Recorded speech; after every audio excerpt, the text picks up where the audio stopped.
that we share with you and you go feeling fulfilled.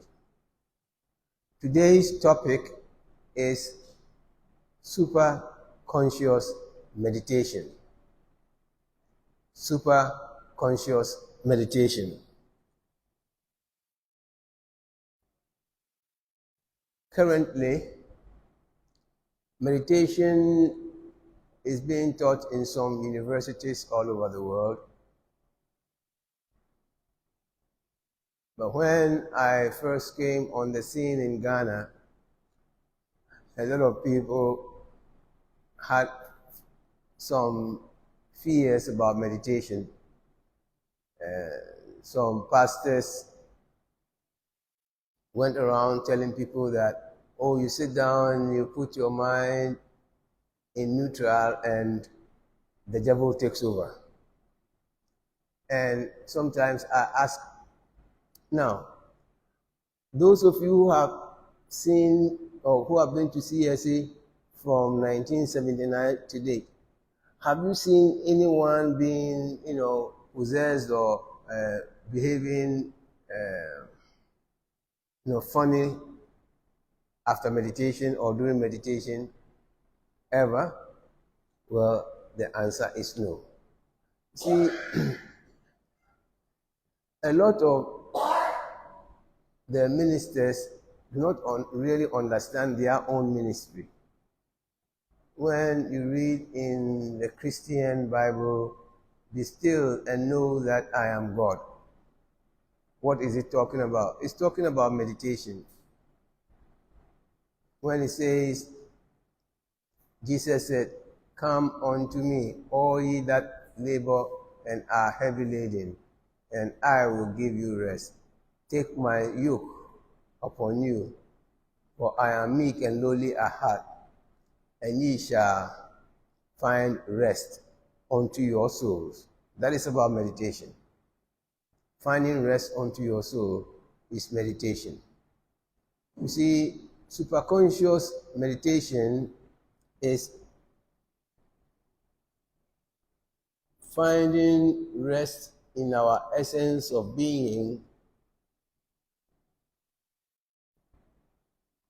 through a process which goes beyond words and thoughts. When our attention and awareness is joined with our essence of being, we find union, yoga, and we have different levels of awareness. The highest level we call the superconscious. Is different from the dream state or the sleep state, the dream state, the normal awakened state. Superconsciousness is the highest state of being, of awareness. And when we focus our attention solely on that state of our being, we are in meditation. Today, I will share with you meditation that has been taught through a line of enlightened masters over several hundreds of years. The first in our line of gurus is Mahabhata Kriya Babaji, and the second is Yogiraj Lahiri Mahasaya. The third in our line of gurus is Swami Sri Yukteswar. And then the fourth is Paramahansa Yogananda. The fifth is my beloved Guru Roy Eugene Davis. And I went to study with Roy Eugene Davis, and he sent me to this part of the world as his personal representative. And so I'm here to share with you what Mahabhata Kriya Babaji taught Lahiri Mahasaya, who in turn taught Swami Sri Yukteswar, who in turn taught Paramahansa Yogananda, who in turn taught my Guru Roy Eugene Davis. We teach that meditation is a natural process we use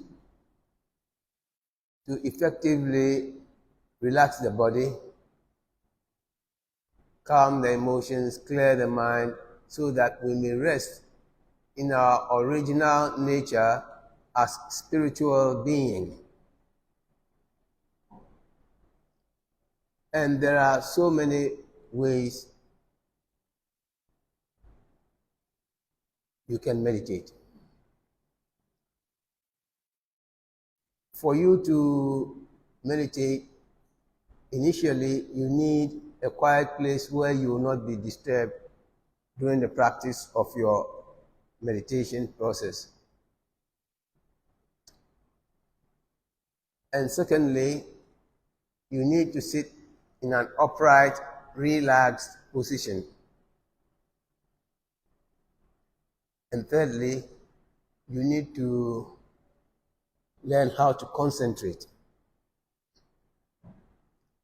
And so I will, like right now, around here, there is no disturbance. You don't have anyone playing music. You don't have any football pitch around here with people shouting. The area is calm and quiet. Okay, so now we will look at our meditation posture.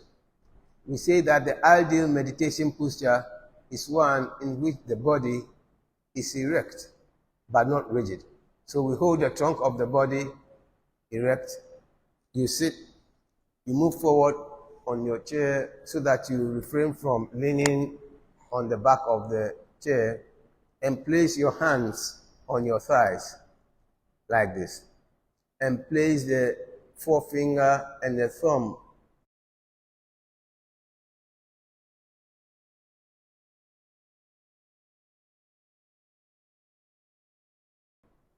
together, not tightly, but you hold them together. And then you sit, you make your body upright, the trunk of your body upright. And now, with the trunk of your body upright, you make sure that you don't slouch, but maintain that upright, relaxed position. And then you take in some few deep breaths, about 2 or 3 deep breaths. You breathe in and out. You breathe in again and you breathe out. And for the third and last time, you breathe in deeply and out. And after doing that, you begin to observe your body's natural breathing process.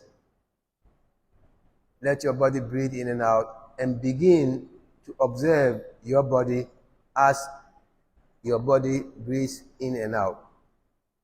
And you find out that with every outgoing breath, the body relaxes deeper and deeper. And the reason why techniques in meditation were brought was that thoughts, feelings, and other things disturbed the attention. And so,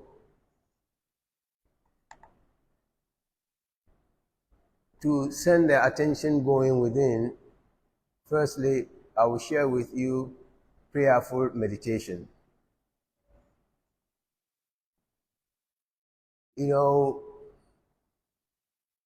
People have their own image, their own personal image of what God is.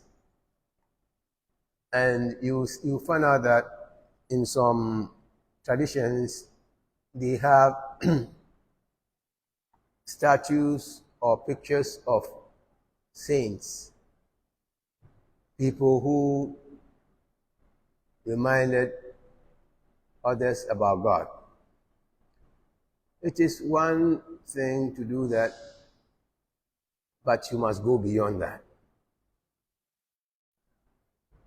And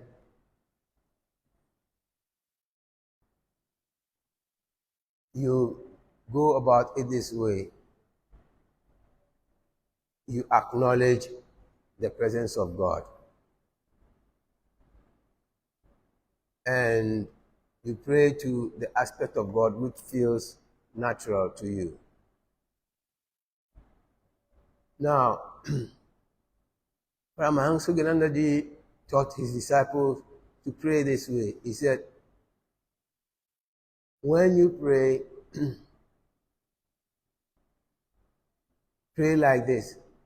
Heavenly Father, I yearn to know you. Reveal yourself, reveal yourself, reveal yourself.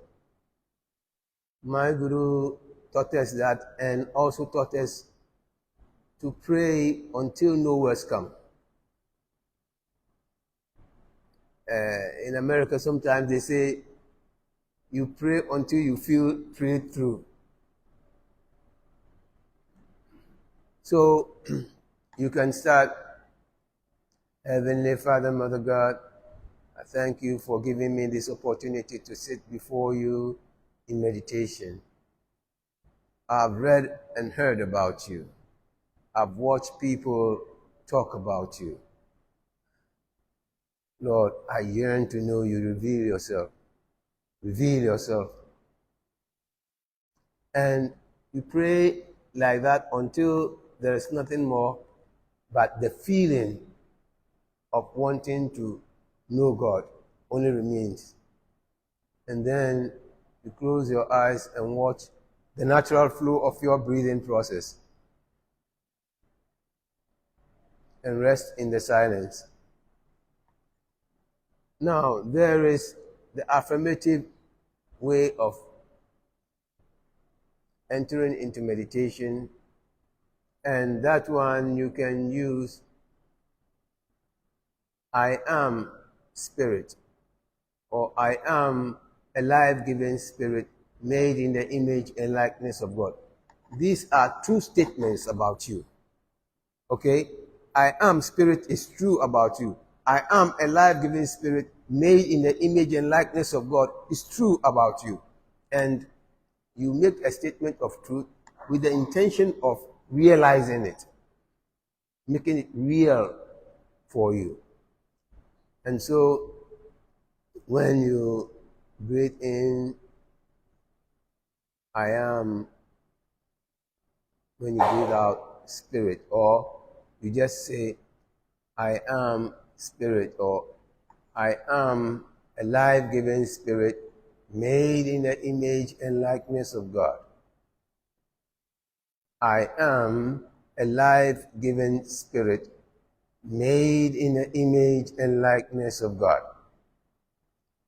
I am a life-giving spirit made in the image and likeness of God.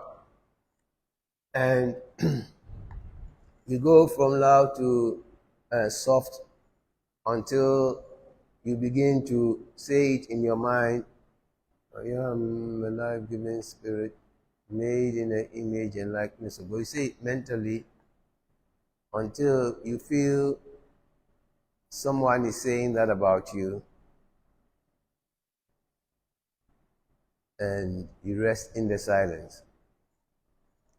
Now, we have mantra meditation also.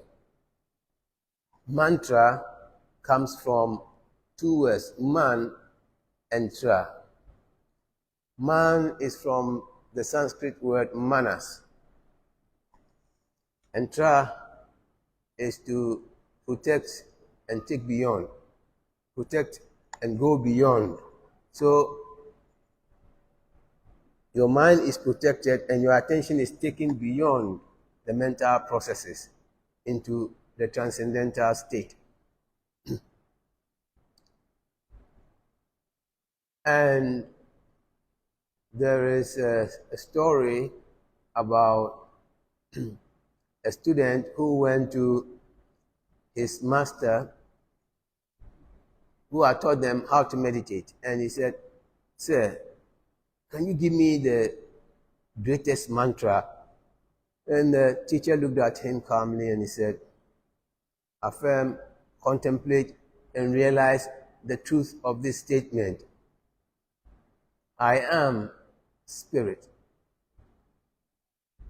The student told the master, "Master, as for this one, it's simple.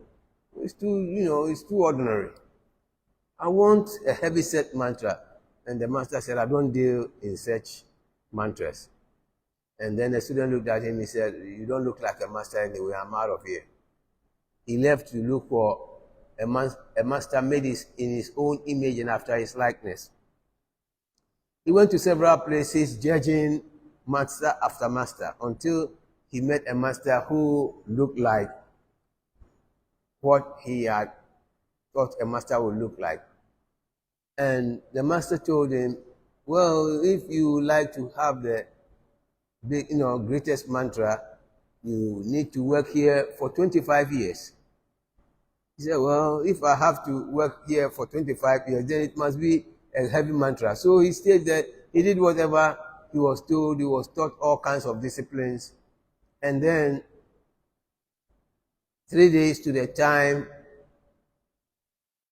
his master asked him to do a cleansing fast. He fasted, and he even went into the meditation temple before his master came in. He sat with eyes closed, concentrating on his breathing process. The master came in, sat down, and then opened his eyes and said to him, "The time has come for you to learn the greatest mantra. Affirm, contemplate, and realize the truth of this statement. I am spirit." The student almost shot from his chair. He said, "Wow, I had the opportunity to learn this mantra 25 years ago." And the teacher looked at him calmly and said, "Truth has not changed in 25 years. You know, this is not only true, but this will help us to take what we share with you simply very serious." One thing my beloved Guru said to me was, "Samuel, make sure that you do not confuse people, because if you confuse people, your confusion will be greater. Do unto others as you have them do unto you." So if you confuse one person and one person is confusing you, and just look at confusing hundreds of people, then your confusion will be greater. And so he led me to find simple ways of presenting the truth to people who would normally come to me to learn. There is also this story I'd like to tell you. It's a true story. When I came to teach meditation in this country the first time, I had some students come to me from the University of Ghana. And they were brought by a radio presenter, a popular radio presenter at that time. And when they came, they told me that they had gone to learn transcendental meditation and that they were giving mantras, but the mantras were no longer working. And I asked them, "What happened during the time of your initiation into the mantra?" They said, "We were giving the mantras." And I said, "And what happened?" He said, we asked the one who gave us the mantra, the meaning of the mantra, and he told us, no. This mantra, it has no meaning, just use the mantra. So they'll be using the mantra, but you see, they were raised as Christians, okay? They were using the mantra, and then it will get to a point where doubts will begin to rise in their minds, and then they'll focus on the doubts rather and leave the mantra. And so I said to them, don't fret. Use the name Jesus Christ. Because if you go to India, some people will tell you, use the mantra Om Namah Shivaya, right? Shiva is also a name of God. And in Christianity, we also say that Jesus is not only a child of God, but he's also God. And so use the name of Jesus, but don't, have any intention of seeing Jesus in a vision whilst you meditate. No. Just use it to calm your mind, to protect your mind, and take it beyond the realm of mind into the realm of spirit. And spirit is incorporeal, that is bodiless. And so I said, use this for a week and come back for us to check how your meditation is going. They were away for 2 weeks, and I called the radio presenter. I said, I have not seen your people. He said, well, they are around. They are so happy. They are meditating every day. I'll ask them to come and see you. So I was there when they came.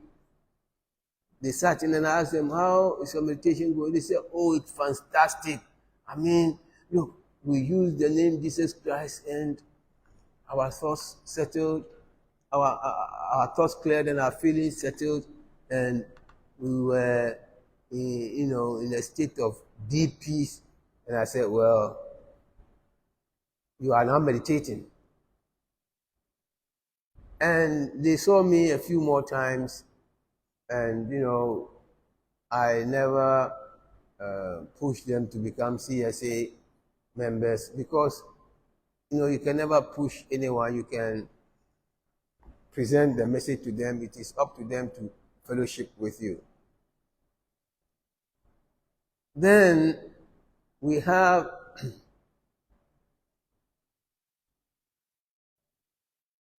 contemplative meditation. That is, to contemplate is to look at an aspect of life with the intention of awakening to it. And we have the analytical aspect of meditation, and they say, neti, not this, not that. And like, I'm not the body, I'm not the mind, I'm not the dream body, I'm not a persona, until there is nothing else that you can disavow, and then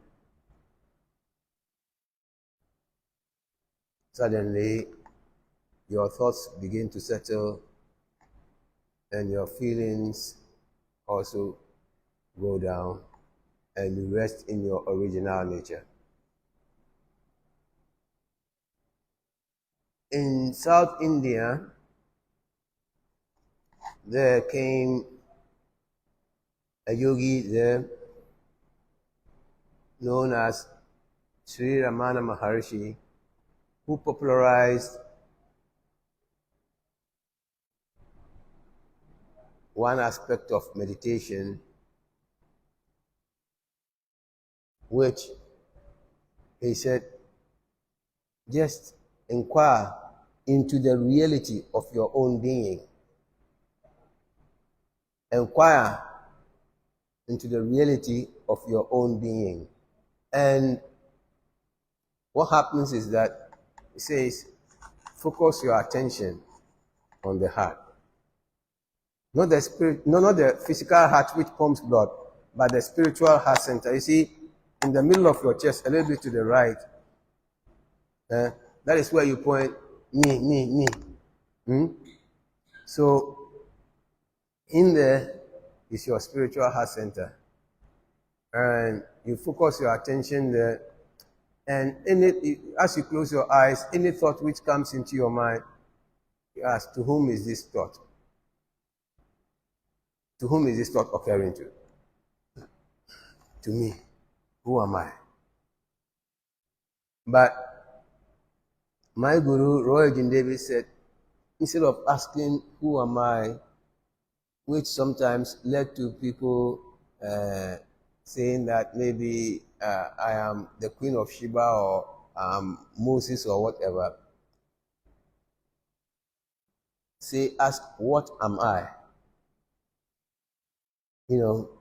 And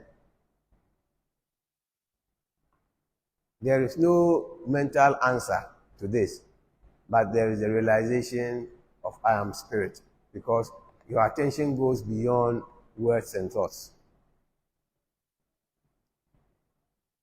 Also, there is one which is attentiveness. Attentiveness. And with that one, you don't close your eyes, but you keep your eyes open without really looking at any object, but staring straight. But sometimes like what I used to do then was that when I look, it looks as if there is a small ball of light in front of me, and I focus on it.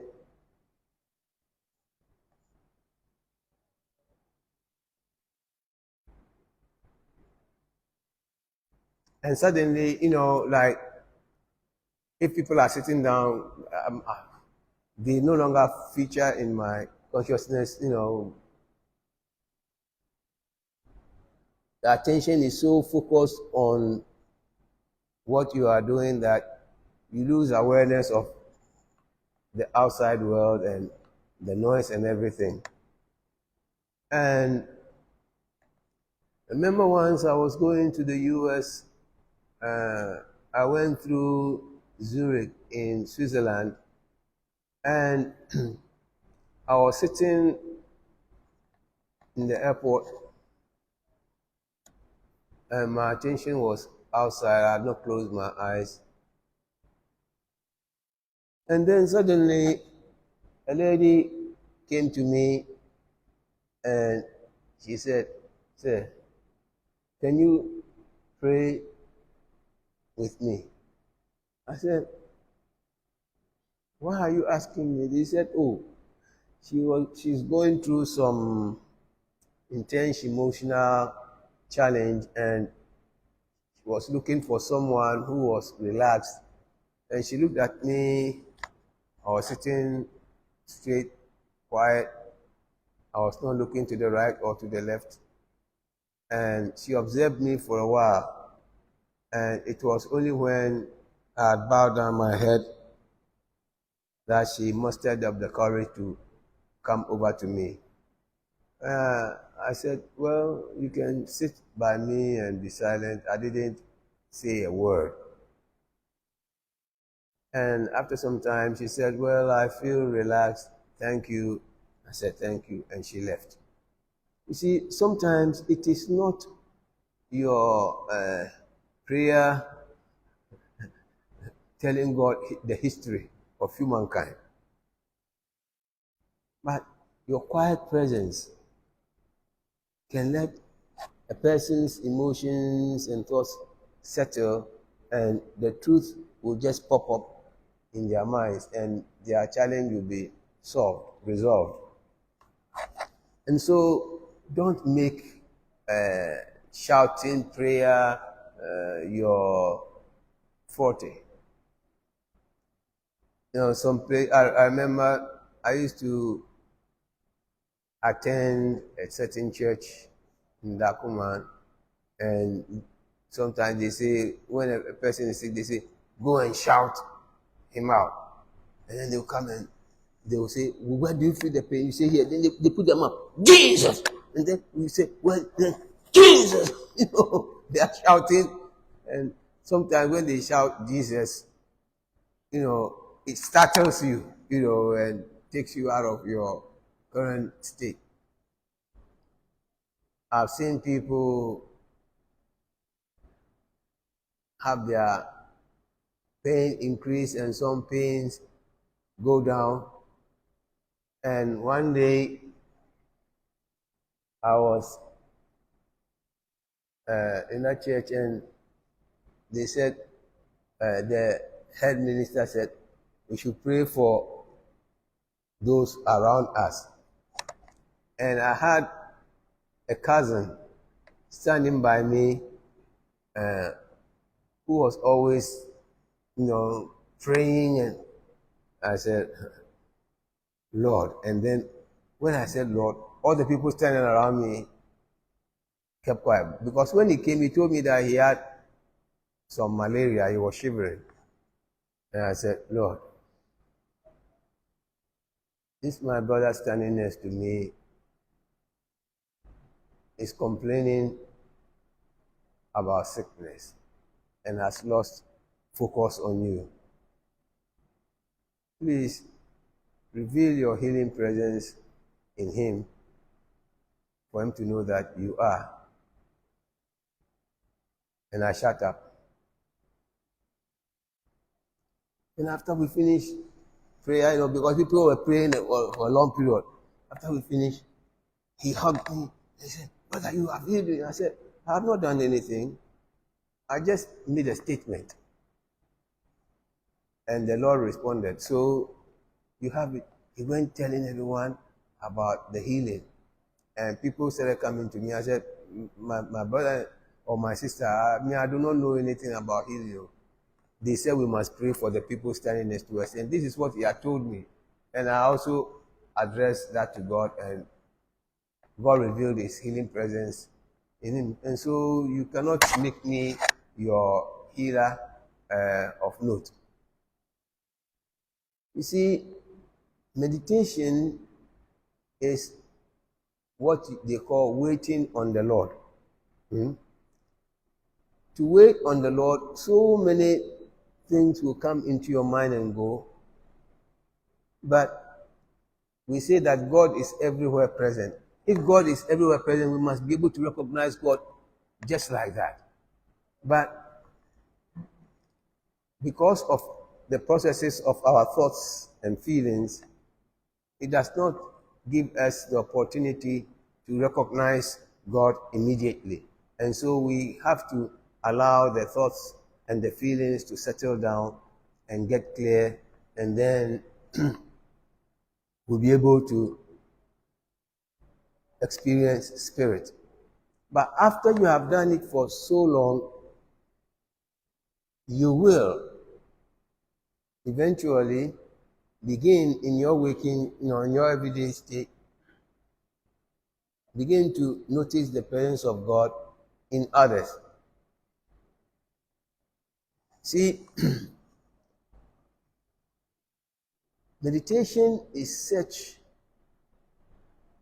a real process that if you do it, there are some benefits. Like when I tell people that my age is more than 70 years, they don't believe me. Some people see me, they think I'm 45, some say I'm 50. So, they can't pin my real age on me. And eventually when I tell them my real age, they say, what? You are not that age. I said, do you want to see my passport or my Ghana card? Because my age is on it. See, meditation, some of the byproducts of meditation is that it helps to reduce stress and it helps you to control stress. That is number one. A lot of people, like in universities and hospitals, meditation is taught for its stress reduction benefits. Also, it helps you to think positively, and it brings about intuition, your ability to know by knowing from within, intuition, being taught from within. It also slows down the biological aging process. See, look, I've been meditating since I started meditation in 1976, but from 1977 I was taught how to meditate till now. It's been several decades, and so if I'm exhibiting some of the benefits of meditation, it should be of no surprise to anyone. When you meditate and meditate and meditate, it brings about a certain rejuvenation of your entire system. They say, they that wait on the Lord shall renew their strength. Huh? Yeah. It can, it helps in healing certain conditions, and it helps with your concentration, your focus of attention, and there are a lot of other benefits of meditation practice.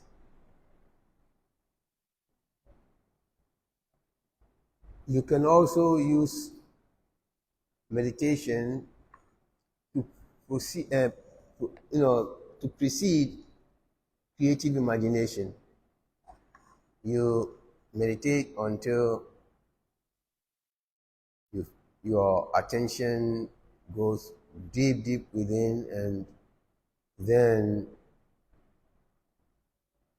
you create a mental picture of your wish fulfilled with all the tones of reality, with deep feeling, and then go to sleep in that state. I shared a statement with the Thursday class last Thursday. I said, when you want to create anything in your life, if you do not know how, you just, we are told that when we do creative imagination, the last thing to do is to give thanks. Yeah.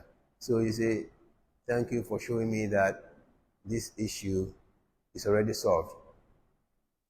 Say it silently to yourself, thank you for showing me that this issue is already solved. Thank you for showing me that this issue is already solved. Thank you for showing me that this issue is already solved, and fall asleep. And do it until you see that, you are experiencing what it is that you wanted to create. Also, you can meditate using pranayama, prana and ayama. Prana is the life force, and ayama is regulation. Now, you close your right nostril and breathe in through the left nostril, and close the left nostril. Both the left and right nostrils are closed. Hold for a moment, and then breathe out through the right nostril.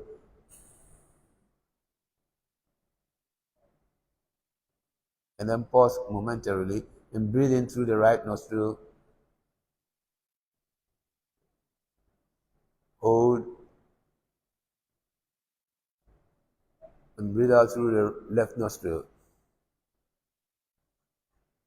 This helps to balance both hemispheres of the brain, because when you breathe in through the left nostril, it affects the right brain.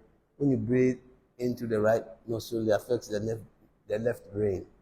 And when they are both coordinated, see, when You breathe. You know that normally when you breathe, one nostril is more active than the other. Okay? When you are going to sleep tonight, you just lie on your left side, and you see that after some time, your left nostril will clog.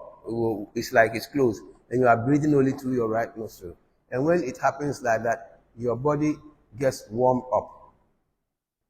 When you want to cool down the body, lie on your right, and your left nostril will open, and the right nostril will shut down, and your body will begin to cool itself. You lie on your back, you can have the breath going through both nostrils, and it balances both hemispheres of the brain. And so I've shared with you many techniques,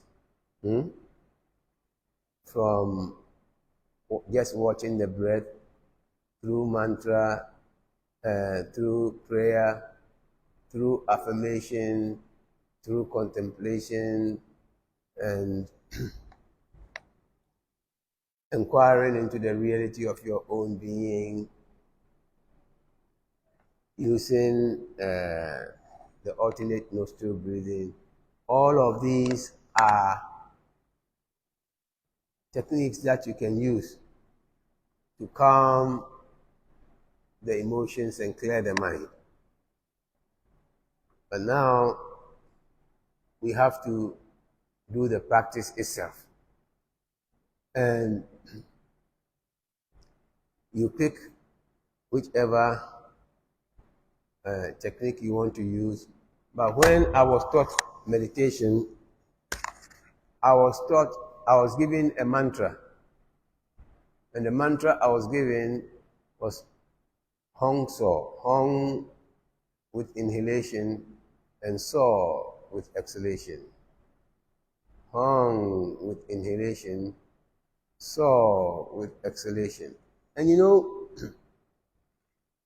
when you listen to Hong So, Hong with inhalation, So with exhalation, if you become adept at it through concentration, you find out that when you breathe in, it's like your breath. That is how it sounds. And you are just amplifying it by saying Hong. When you breathe in, it sounds Hong, and you breathe out, it sounds So.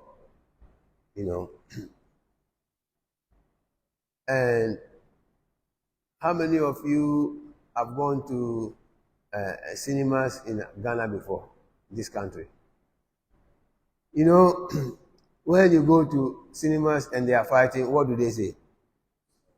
Hong So. You see, it sounds like Hong So. So when I was giving the Hong So mantra, I sat down to meditate, and I did Hong. So after about the tape, then suddenly Roxy Cinema, boom.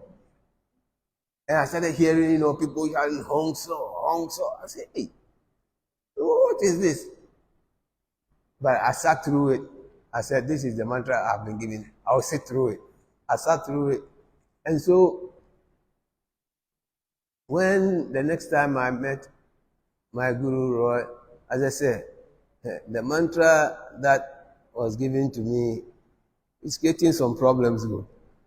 Then he asked me, and I told him, it's a profane word in my country that people used to chant when they go to watch movies. He said, I said, yes. And I said, when people are fighting, we say, Hong So, Hong So. And he said, oh.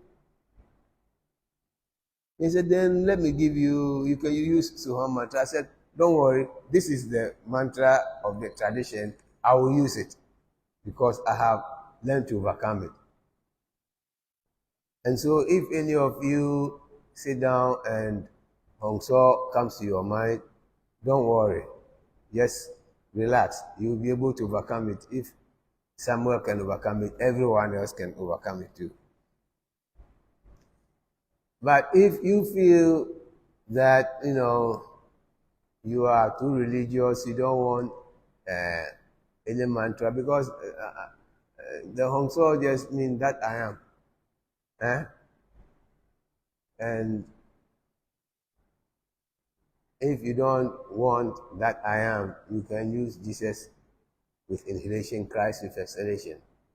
You sit down, Jesus with when your body naturally breathes in, and Christ when it breathes out. It can also help you. So let us now sit in an upright, relaxed position.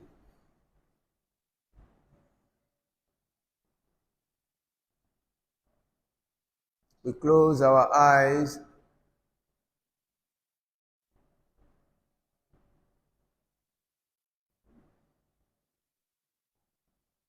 and then say a prayer within.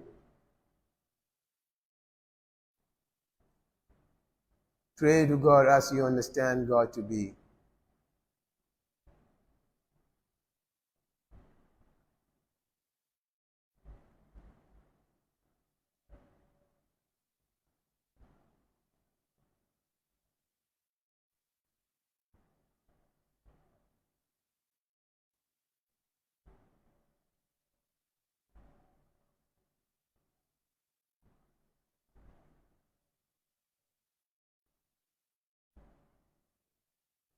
And then now begin to watch the natural process of your breathing.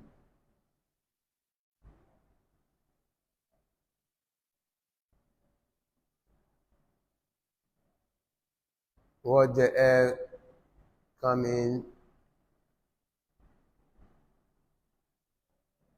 and feel it go out.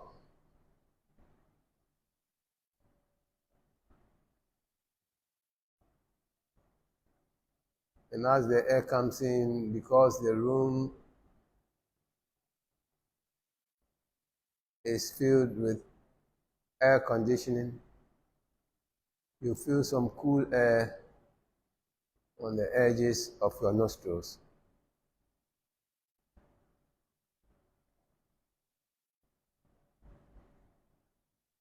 And as you breathe out, you feel some warmth going out through your nostrils.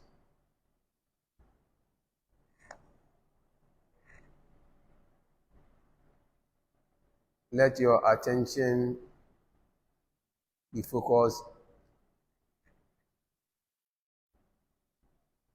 at the space between the eyebrows on your forehead, and let your awareness be in the crown of your head.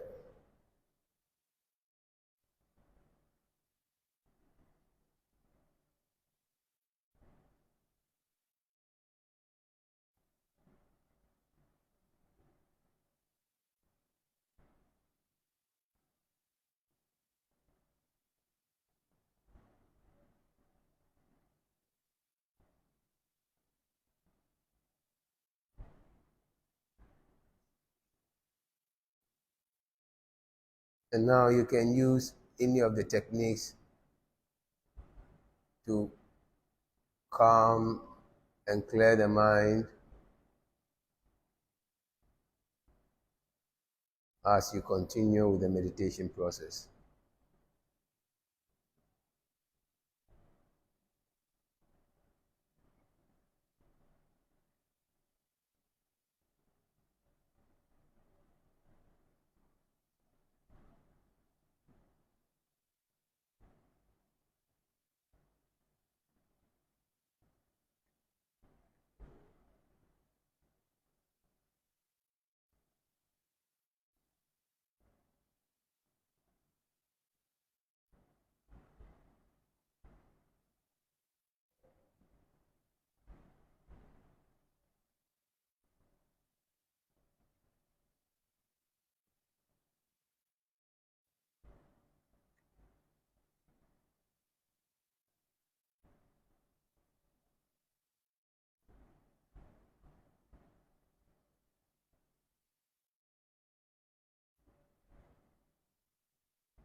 If you find your attention wandering, following thoughts and feelings, just bring them back to the point of focus. If you are listening to mantra, continue doing that, or what am I, or if you are using affirmation or whatever procedure you were using, go back to using that to clear the mind and calm the feelings.